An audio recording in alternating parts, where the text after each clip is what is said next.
Porque num país que, por exemplo, conseguir importar esses robôs para outros países e ele tem controle sobre esses robôs, basicamente do dia para noite ativar todos esses robôs e você basicamente tem um exército dentro de outro país.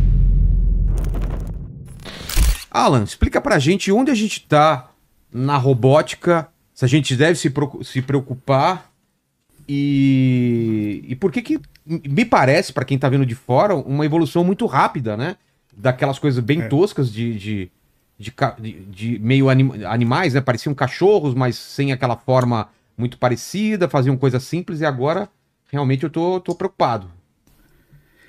Bom, vamos lá. Temos a Boston Dynamics, que é a empresa que apresentou os melhores robôs até então. Tinha o Atlas, aqueles robôs que davam piruetas lá da faculdade Isso, do MIT. Lembra deles? Então, lembro, aqueles lembro. robôs fantásticos, né? Mas parece que nunca chegava na gente, nunca chegava em nós, seres, digamos, normais aqui, poder termos acesso.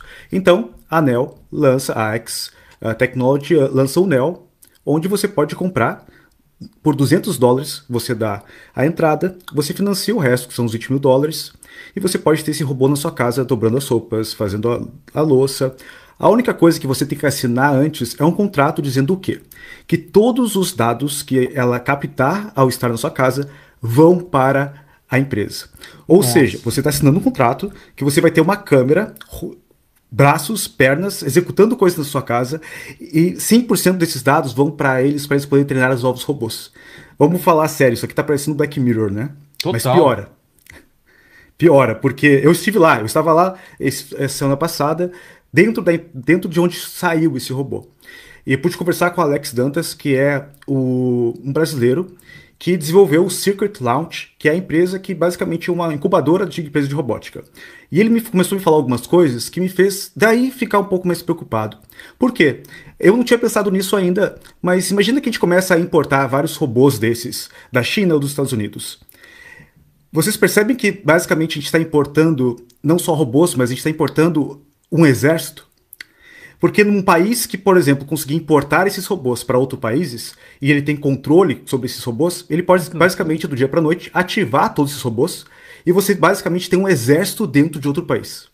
Então, uma coisa que o Brasil tem que se preocupar muito? Vamos falar então um pouquinho. Eu quero falar um pouquinho mais sobre o NEL, mas vamos falar um pouquinho sobre o lançamento que teve lá na China, que foi o lançamento dos robôs humanoides em grande escala. Porque se tem uma coisa que a China está diferente dos Estados Unidos, é no poder de escala de manufatura. Na China, nós temos o poder de manufatura, o poder de construção em escala de robôs. Os Estados Unidos não têm esse poder ainda, eles estão tentando fazer isso. Eu pude estar lá em lugares que eles estão com impressoras 3D gigantes, que conseguem imprimir novas impressoras 3D gigantes, e assim eles vão começar a imprimir muitos robôs. Mas enquanto os Estados Unidos está se preparando para voltar com essa manufatura, essa criação, a China tem poder de criação de tudo isso gigante.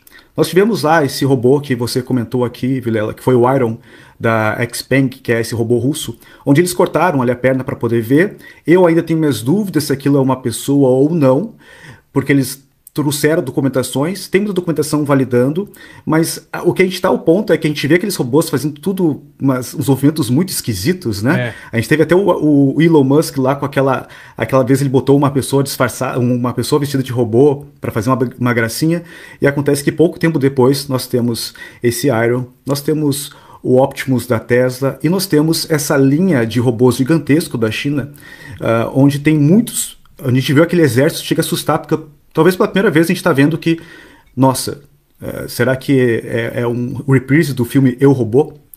Então, o pessoal tava comentando, né? o pessoal tava comentando, parece muito o Eu, Robô, né? Muito, muito Eu, Robô. E e a gente não está vendo nada ainda porque o principal que eu mais acompanho é uma empresa chamada Figure AI. Então, para a galera que quer entender um pouquinho o que está acontecendo, tem o Figure One, Figure 01, que é um robô mais avançado que existe. Esse que é o NEL, que foi lançado nos Estados Unidos, nem é o mais avançado. O mais avançado até hoje, até onde pelo menos apontam todos os dados, é esse Figure AI. E logo em seguida está chegando a Tesla, que tem uma capacidade. A Tesla sempre foi uma empresa de robótica, né? Se engana quem acha que a Tesla é uma empresa de carros, porque Elon Musk mesmo falou várias vezes que eles são uma empresa de robótica. Tem outro robô lá interessante nos Estados Unidos que eu pude estar dentro dele, que é o Waymo, que é um robô, um carro transformado, né, para ser 100% autônomo, o melhor carro autônomo do mundo. E nós temos, às vezes, essa nuance, porque e é importante a gente saber fazer a distinção. Existe robô, que basicamente é qualquer sistema que é autônomo e consegue tomar decisões. Nós temos humanoides, e para ser humanoide tem que ter cabeça, 2 braços, 2 pernas, e é o que a gente está vendo na China, é o Neo. Nós temos ciborgues, que basicamente já somos nós, né? São organismos vivos que só começam a ser melhorados com óculos, por exemplo, né? Eu estava nos Estados Unidos, eu comprei um óculos desse aqui, ó, que é um óculos que você coloca e você tem uma tela de cinema na sua frente. A Meta lançou um óculos que você consegue ter uma IA aqui dentro e tem um display aqui que você consegue visualizar o que está acontecendo, falar com o WhatsApp, etc. Fora óculos como, por exemplo, a Apple Pro, que você coloca isso aqui e você tem acesso a basicamente tudo. Então nós, humanos, temos aí Apple Watch, né, essas coisas assim, nós somos basicamente já ciborgues. E temos daí também os androides, que são os robôs que querem se tornar humanos. Então é interessante a gente fazer essa distinção, porque às vezes a gente fala robô, as pessoas acham que é apenas humanoides. A China já tem muito robô há muitos anos. Inclusive na China tem uma coisa que são as fábricas escuras. O que são essas fábricas escuras? Como robôs não precisam de iluminação, são fábricas que todas as luzes são desligadas, e a China tem várias fábricas que operam já sem nenhum humano. 100% Nossa. sem humanos. Então a gente realmente, quando eu ouvi alguém falar sobre Black Mirror e sobre também, né, aquela série Westworld, nós estamos prestes a entrar nisso. O Neo, que é esse robô que a gente estava falando, ele já consegue dobrar roupas, levar, né, colocar, lavar louça.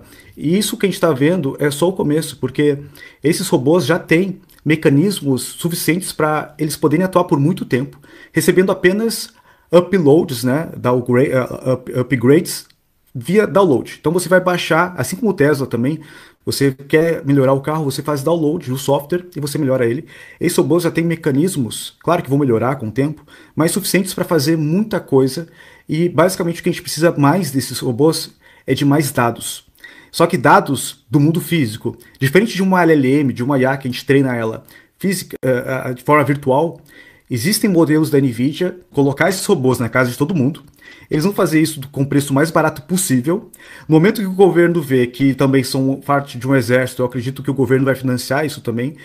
Uma questão daí de soberania importante para nós aqui no Brasil seria a gente realmente talvez não utilizar robôs estrangeiros, a gente ter a nossa própria fábrica de robôs aqui, ou a gente ter um Inmetro, digamos, ou alguma empresa que faça algum tipo de inspeção para a gente realmente entender que esses robôs não vão ser invadidos. Porque uma coisa é esse celular que, por exemplo, está mandando informações para a China ou para os Estados Unidos. Outra coisa é o seu robô ligar, acender, entre aspas, aquele olhinho vermelho e ele está sendo dominado por outro país. Daí isso acho que a gente tem que se preocupar. E a gente pode esperar as 3 leis da robótica do Asimov para ter uma proteção maior ou não?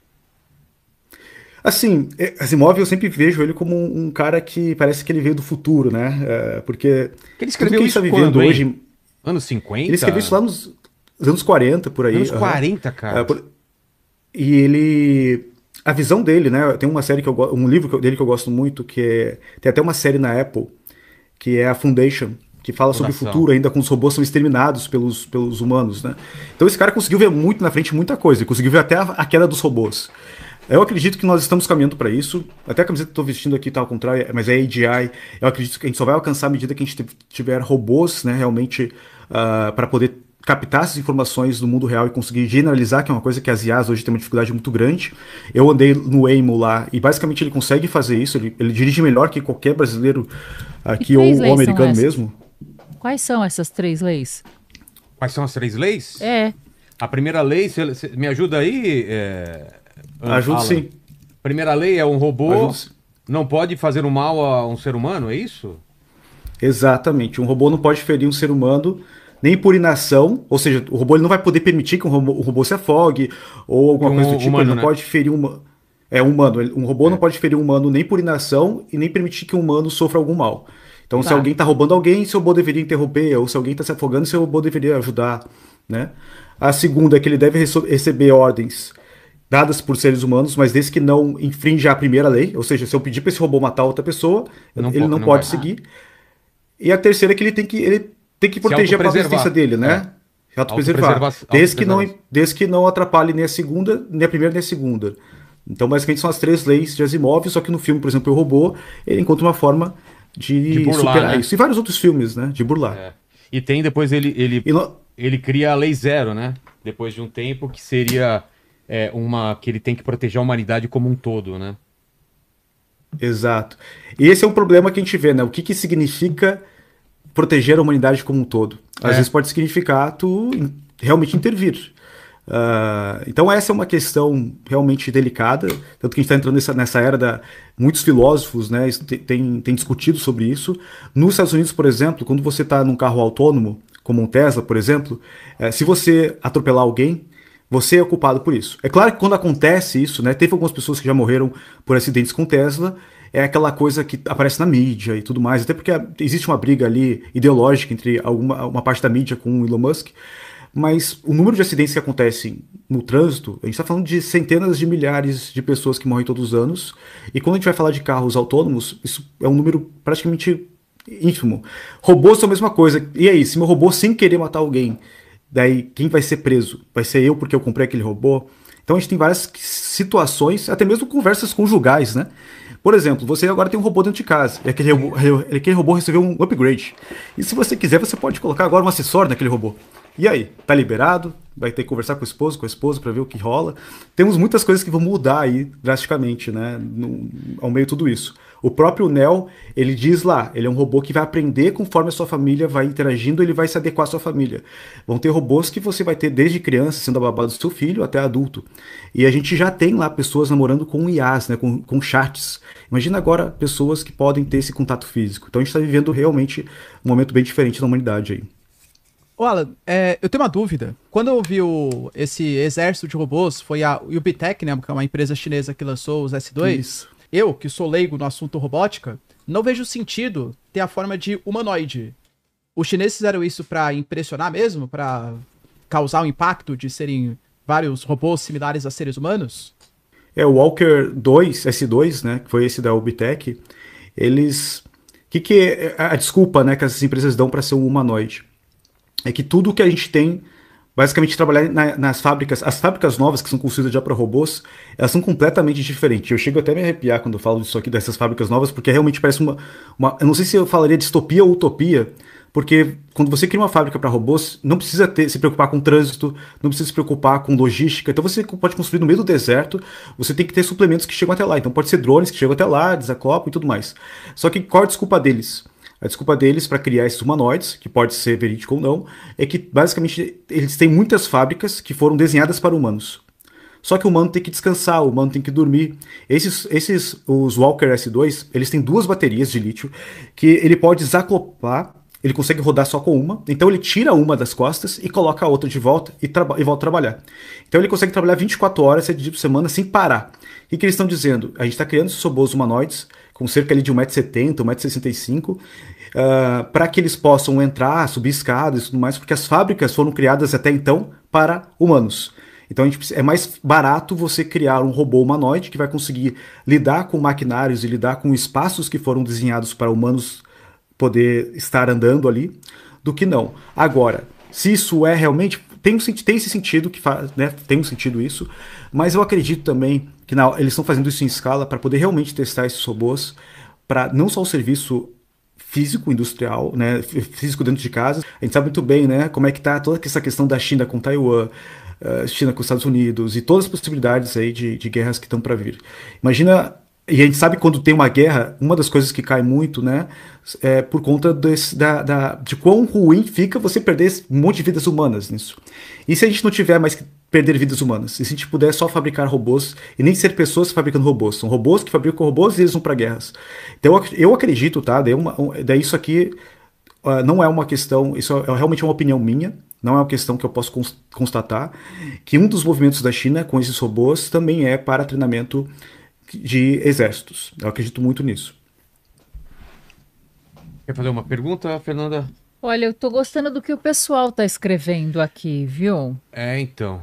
As pessoas estão... Tem um episódio, Alan, do Star Trek, não sei se você lembra, tá tendo uma guerra entre dois planetas, e eles chegaram num ponto tecnológico que eram feitas estatísticas, os supercomputadores diziam para não destruir cidades, que eles gastavam muito reconstruindo cidades, esse computador simplesmente dizia, pelas estatísticas, quantas pessoas haviam morrido em cada ataque que eles desferiam em um outro. O outro planeta simplesmente colocava essas pessoas num tipo de incinerador e matava, sei lá, 40 mil pessoas aqui. Fizemos um ataque no outro planeta, esse ataque virtual, mataríamos 1 milhão de pessoas. Então outra pessoa coloca 1 milhão de pessoas nisso. E essa guerra fica durante 500, 1000, 2000 anos, até que chega a Star Trek lá e os caras falam, meu, vamos destruir esse computador, agora vocês vão ter uma guerra de verdade e vão ver gente morrendo de verdade, e aí vocês vão ter todo o interesse em acabar essa guerra. Então é mais ou menos isso, né, que vai acontecer. Se essa guerra só entre robôs e entre drones, a opinião pública não chega que nem no Vietnã, exato, fazendo pressão para acabar, exato, né? É algo que a gente não a gente tem uma pequena nuance disso, de alguns ataques que acontecem hoje entre Rússia e Ucrânia, onde é usado muitos drones, e mesmo assim, mesmo se você tem um posicionamento, por exemplo, anti-Rússia ou anti-ucranianos, quando você vê um soldado, muitas vezes desarmado já... Implorando pela vida, implorando, né? Sabendo que não tem como fugir daquele drone, né? Exato. A gente tem vários casos já que foram documentados de soldados que estão com um trauma gigantesco do barulho do drone, né? Eles escutam o barulho do drone e eles já entram em pânico. Então, quando a gente olha para a China, tem aqueles exércitos de drones que conseguem não bater nas árvores, conseguem entrar nas árvores, são pequenos e com carga e conseguem carregar o suficiente para ser um explosivo. Tem mini drones do tamanho de uma mosca que conseguem carregar uma carga bem pequena explosiva que batendo na têmpora lateral já conseguiria matar alguém. A gente está vendo um pouco disso crescer e preocupa muito, porque quando a gente tem, a gente não quer a morte de ninguém, né, nem de seres humanos, nem de destruição, mas exatamente, se a gente não está vendo, se a gente não tem esse problema de pessoas, talvez o problema seja ainda maior, porque a gente não tem essa discussão pública daí para que acabe a guerra. Eu estive no Google nessa feira e finalmente o Google mostrou para mim assim, o que veio, e tivemos o lançamento hoje do Gemini 3, com possibilidades para que as IAs sejam ainda melhores. Então a evolução da IA está exponencial, a evolução da robótica está exponencial, e o que a gente está vendo agora é um pequeno gostinho, um sabor do que está vindo por aí. Eu pude entrar em alguns lugares onde eu nem pude tirar fotos lá em São Francisco, porque é muito evoluído o que eles têm. Eu posso dizer que chega a assustar o quão parecido com nós humanos os robôs já estão ficando. E eu acredito que isso que a gente está vendo aí, né, o Neo e o que está sendo lançado, ainda está 1 ou 2 anos defasado para que os laboratórios têm, que não podemos ver ainda ou divulgar. Então vai vir muita coisa incrível, mas ao mesmo tempo um pouco assustadora. Eu acho que o momento que a gente está agora é realmente de... Primeiro, eu acho que não adianta se ficar, né, assustado e não querer achar que o mundo vai acabar. Eu acho que demora para que isso realmente tenha um impacto nas nossas vidas do dia a dia. Mas uma coisa que é fato, eu acredito que todos nós precisamos nos preocupar em pelo menos entendermos o que faz sentido dedicarmos nosso tempo para que a gente possa viver muito bem essa nova era que está chegando para nós aí. Obrigado demais, Alan. Precisamos fazer outro programa sobre inteligência artificial. Já mudou muito desde a última vez que você veio aqui, né? Mudou demais. Assim, é outro mundo. Vou ficar muito satisfeito aí de poder voltar a trocar uma ideia. Fechou. Obrigado, Alan. Abração. Obrigado, pessoal. Um abração para todos vocês. Tchau, tchau. Tchau.